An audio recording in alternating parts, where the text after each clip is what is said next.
കോഴിക്കോട് ബീച്ചിന് സമീപം mobile phone തട്ടിപ്പറിച്ചത് തടഞ്ഞയാളിനെ വെട്ടിപ്പരുക്കേൽപ്പിച്ചു. Feroke സ്വദേശി മുഹമ്മദ് ഫർഹാനാണ് വെട്ടേറ്റത്. പ്രതി ഓടി രക്ഷപ്പെട്ടു. രാഹുൽ സുരേഷ് വിവരങ്ങളുമായി. രാഹുൽ, എന്താണ് സംഭവിച്ചത്?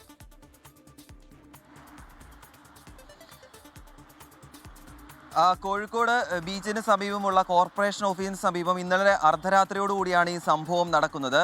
അനുജ സൂചിപ്പിച്ച പോലെ തന്നെ ഒരു യുവാവിൻ്റെ മൊബൈൽ ഫോൺ തട്ടിപ്പറിച്ചു കൊണ്ടുപോകാൻ ഒരു ശ്രമം നടക്കുന്നു. ഇത് തടയുമ്പോഴാണ് രണ്ടുപേർക്ക് ഇതുമായി ബന്ധപ്പെട്ട് വെട്ടേൽക്കുന്നത്. ഫറോക്ക് സ്വദേശിയായിട്ടുള്ള മുഹമ്മദ് ഫർഹാന്റെ മൊബൈൽ ഫോണാണ് തട്ടിപ്പറിക്കാൻ ശ്രമിച്ചത്. ഇത് തടുക്കുമ്പോഴാണ് മുഹമ്മദ് ഫർഹാന് പരിക്കേറ്റിട്ടുള്ളത്. മുഹമ്മദ് ഫർഹാന്റെ ശരീരത്തും കൈക്കും ഉൾപ്പെടെ ഗുരുതരമായി വെട്ടേറ്റിട്ടുണ്ട് എന്നാണ് നമ്മൾ ഇതുമായി ബന്ധപ്പെട്ട് മനസ്സിലാക്കുന്നത്. ഇത് തടുക്കുമ്പോഴായിരുന്നു ഇത് കണ്ടുനിന്ന ബേപ്പൂർ സ്വദേശിയായിട്ടുള്ള ഹാഷിറിനും ഇതുമായി ബന്ധപ്പെട്ട് വെട്ടേൽക്കുന്നത്. രണ്ടുപേരും കോഴിക്കോട് മെഡിക്കൽ കോളേജ് ആശുപത്രിയിൽ ചികിത്സയിൽ തുടരുകയാണ്. ഇതിൽ ഒരാളുടെ നില ഗുരുതരമാണ് എന്നാണ് ആശുപത്രി അധികൃതരുമായി ബന്ധപ്പെടുമ്പോൾ ലഭ്യമാവുന്ന വിവരം. ഈ സംഭവം കണ്ടുനിന്ന നാട്ടുകാരാണ് പോലീസിനെ വിവരം അറിയിച്ചത്. കോഴിക്കോട് ടൗൺ പോലീസ് സംഭവ സ്ഥലത്ത് എത്തുമ്പോഴേക്കും പ്രതി ഓടി രക്ഷപ്പെട്ടിരുന്നു എന്നാണ് പറയുന്നത്. സമീപത്തെ CCTV ദൃശ്യങ്ങൾ എന്തായാലും പോലീസ് ശേഖരിച്ചിട്ടുണ്ട്.